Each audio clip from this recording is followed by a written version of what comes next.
So everyone, I just wanted a one-on-one with you who's watching this video. Maybe you're interested in going into electrical engineering, or maybe you're already in some type of engineering major or profession, such as software engineering, mechanical engineering, or any other those other professions, and you're curious on on if maybe you should do electrical engineering. So I just wanted to have a one-on-one to pretty much talk about why I believe, or why I think you should do electrical engineering, especially if you're not somebody who has done it yet.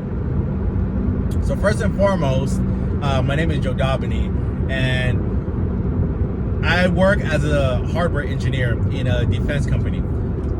There's a lot of choices that you can do as an electrical engineer. You can even go to Google, Microsoft, or any one of the big tech companies.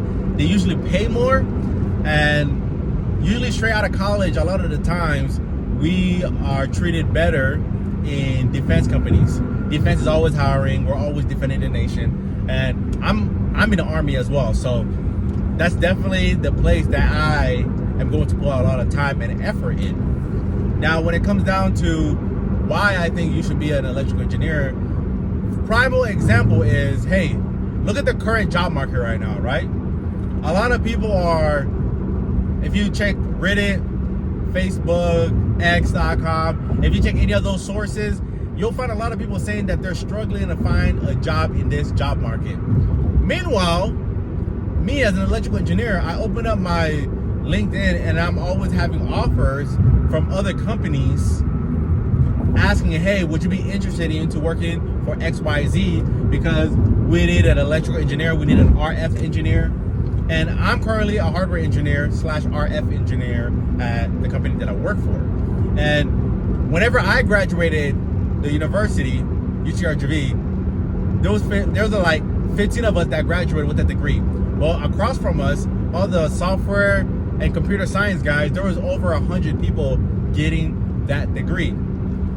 And we already know the biggest difference between both degrees is that you don't need a college degree to be an amazing coder, but it's much more difficult to obtain all the electrical engineering skills when you don't have the equipment, because a lot of the equipment we use are super expensive, and you're not gonna go out of your way to buy a function generator that costs $5,000 for you to do a lab experiment, unless you're like Bill Gates' son or something. But for most of us, that ain't happening.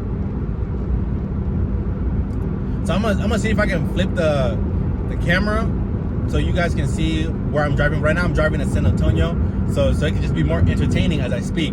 I know I'm a sexy beast, but hey, I want you guys to look at the Texas. You guys can look at Texas. So I went to park to place the camera in place for you guys all. Let's go ahead and minimize the screen. All right, let's go. Back to what I was saying. So,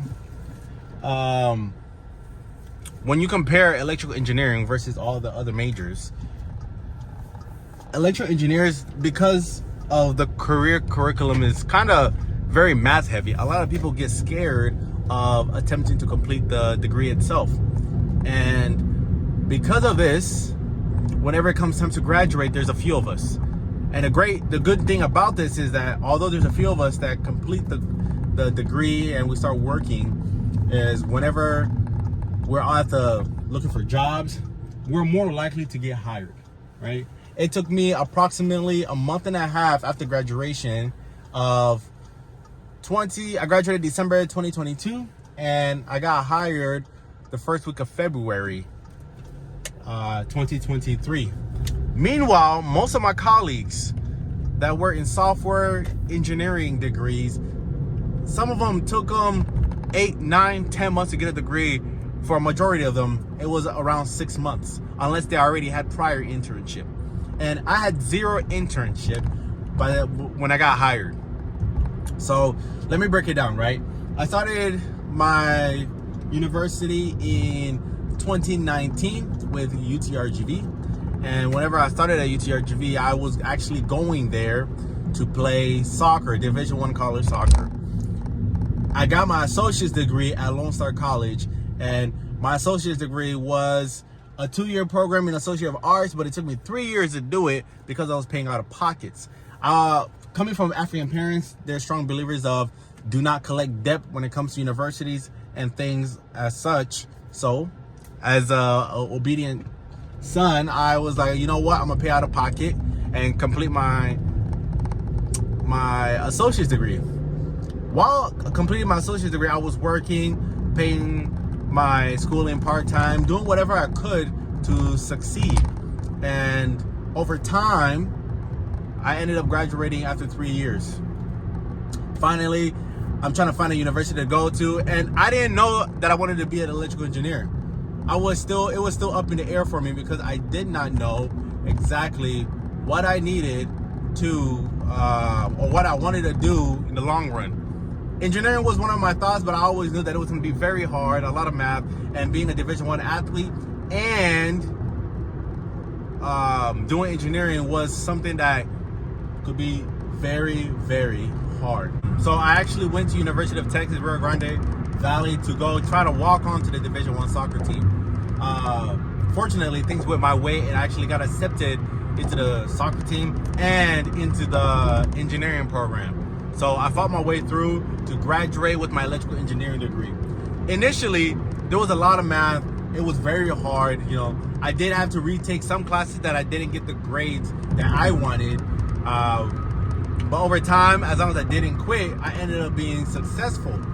Now, I had a lot of, like, when I first started there in 2019, our classes were pretty full. We had a lot of people in the course curriculum that were trying to get their electrical engineering degree. But by the time I got to junior year, a lot of people already dropped out, switched over to electrical, from electrical to mechanical or the other engineering majors. That was a very common thing. By the time we made it to graduation, we never had a full class in our senior design project. There was like 15 of us that was working on senior design, which was cool because you're more intimate with those around you. Like today, there's people in my engineering courses that, like, if I needed a job and I wanted to work at their company, I could easily get a recommendation. And knowing that our skill is very niche level, it makes it much easier for us to get jobs. So I graduate from UTRGV, and then I start applying for jobs. At this point in time, I've collected a total of $20,000 of student loan debt from loans from UTRGV, and I know I need to start working as soon as possible because I have 6 months until I gotta start paying my student loans back. And being a fresh graduate out of college, you don't know if the first job you're gonna get is gonna give you enough money. And I was totally accepting for that. And I started applying and I wasn't getting any responses. You know, it's a learning curve. Everybody that comes to the college, you gotta learn how to make your resume. You gotta make it look nice and neat. If you guys want me to make a video about that, I can. Just let me know in the comment section down below. So there was a learning curve, creating your resume, knowing exactly what you need to do or put on there to get the certain job that you want. And I remember telling myself, hey, I just want to stay in Texas. I just want to look for companies in Texas. So I was just applying locally and state locally. And I wasn't getting any responses 2 weeks in. And when I tell you I would wake up, eat breakfast, and start applying to jobs, that was all I did for the first 2 weeks out of college. I did not want to break. Some people want to take vacations, which is fine. Nothing against that, but a man needs to make his money. So immediately I was applying. No response. 2 weeks now, right? I'm thinking to myself, hey, I've sent a lot of applications. I should have at least gotten at least one interview, but no. So I thought to myself, I was like, hey, maybe it's because the year is about to end. They don't want to hire anybody new yet. So maybe that's why. So I give myself peace of mind. So January finally came and I spoke to my dad about it. And he's like, hey, I know you're looking for a job. Stop limiting yourself to just being in one state. And coming straight out of college, my dad said, you want to find a job anywhere in the United States. If they pay you well, just go. Take the leap of faith.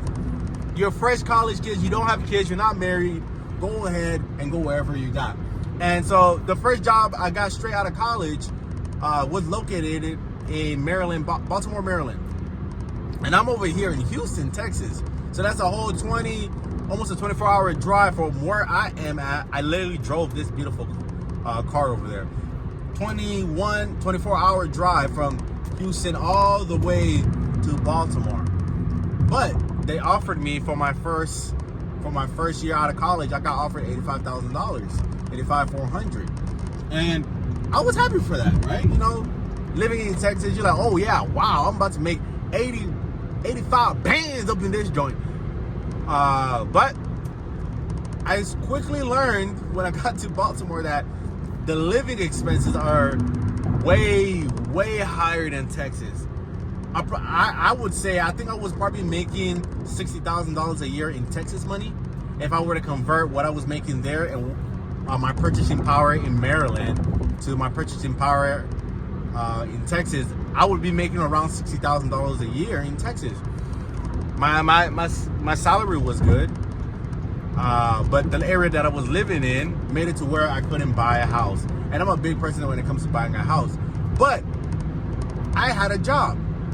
Versus all my colleagues that came out of college who are still looking for jobs while I'm already like 6 months into my profession, getting some hand-to-hand skills, learning about RF, learning about cool modules, and learning how to be an efficient electrical engineer in modern day time. So don't even like, because I was literally having a conversation with my friend's brother. He's 19. He's trying to figure out what he should go to college for. And I'm just like, man, just do electrical engineering, right? Yes, if you go as a software engineer, you're going to make a lot of money initially. Boom. If you get a job, you're probably going to get paid over $100,000. But there's a difference. When you do that, there's it's much harder for you to get a job with no experience in the workplace. Not only that, it's much harder. So in today's time, you know, with the new development of artificial intelligence and a lot of AI jobs on the rising, a lot of programmers are getting scared that they're gonna lose their jobs. Personally, I don't believe in the next 10 years that AI is gonna replace our programmers, but I do think AI is gonna make our programmers more efficient in what they do, which could lead to having less people employed because now they can use AI and leverage it to complete their tasks way faster, and you don't need to employ as many people. That's the only way I could see artificial intelligence. Oh, that's a nice Corvette. I like that. I've always liked Corvettes, but I'm kind of on the Tesla bagging right now. So after I get my Tesla, then maybe we can talk about getting a Corvette. So now, back to, man, I forgot where I was talking about. Electrical engineering. I will always vouch for it because it's such a niche engineering, yet it's a highly desired position that a lot of tech companies need. You need hardware engineers, ASIC engineers. There's just so many embedded systems. You have, they need engineers that are really good with Verilog. All these things that electrical engineers learn a lot of the times when you go get your degree. And most engineers learn Python anyways, right? A lot of our personal projects needs us to deploy our own coding into our own projects, but you don't get that until you can actually code, so you can understand what you're actually producing. Because whenever you're putting parts together, maybe your board could be running too hot, so maybe it's the coding that you're putting into your GPUs or systems that you need to lower it, and so it could be hardware. But a strong, powerful electrical engineer need to be able to do both. Now, okay, now we're talking about what is really separating electrical engineering from software engineering, right? You both do several math courses, but electrical engineering, you go a little in depth, which helps when you want to get a PhD or a master's, because in artificial intelligence, because you already did a lot of the heavy math already, right? 2, software engineers, they're really good at coding, but you can catch up to them. You just gotta train and practice and practice and practice, and you can catch up to most average software engineers. But the reverse cannot happen. Most software engineers cannot go back and learn circuit design, because that's something that you actually have to take a lot of time out of your day to learn, to make sure you understand. And we already went through that torture during college, but we weren't working full-time at the same time. But if you're a full-time software engineer and you're trying to develop some electrical engineering skills, you're gonna have to sacrifice a lot of time. And a lot of people are not willing to sacrifice all that time.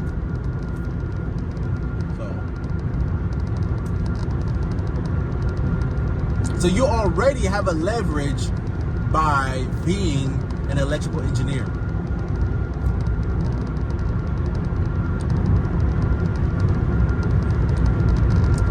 Yes, the course is going to be hard. It's not going to be easy. But anything in college is not easy. Because if it was easy, everybody would be doing it. But in today's time, 60% of college graduates are women. A lot of us males aren't even going to college, yet alone the ones that do go to college, a majority of them that want to do engineering, want to do software engineering or mechanical engineering. Nobody wants to do electrical engineering. No one. Imagine you graduate and there's 15 of you guys.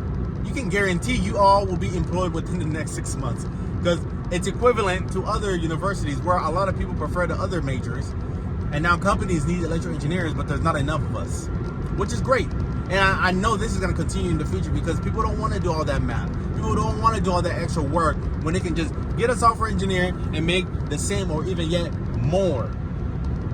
But if you look at levels at AI, the FYI, and you look at a lot of the senior level positions, a lot of these guys are making similar pay to the software engineers in those senior level positions. So it's almost as if initially, when you're new to the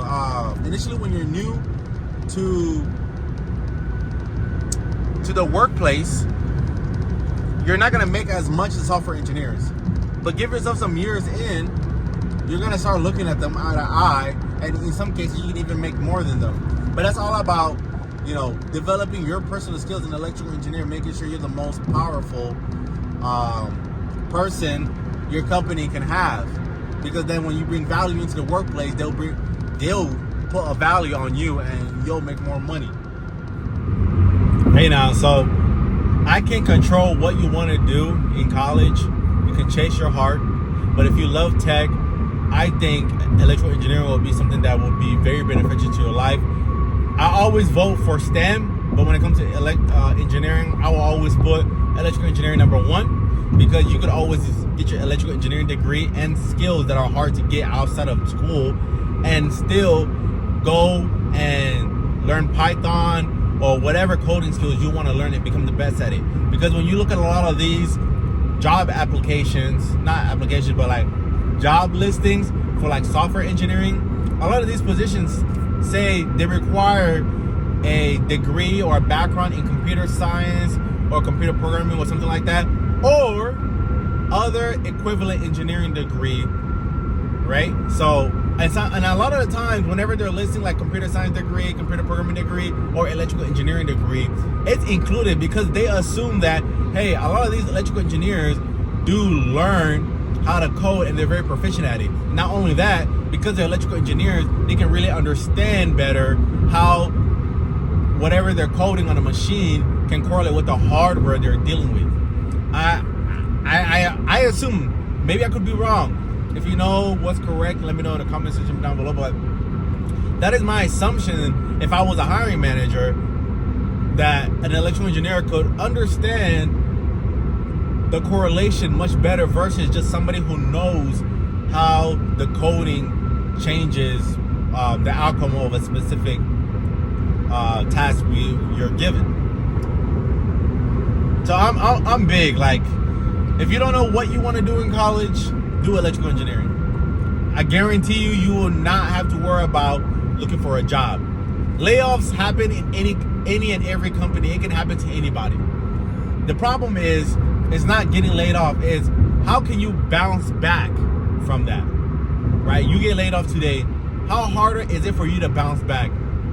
That's the biggest thing. And electrical engineering puts you in a position where it makes it very easy for you to bounce back, because I promise you, once you get laid off at this company, the next company over there is already looking for electrical engineers.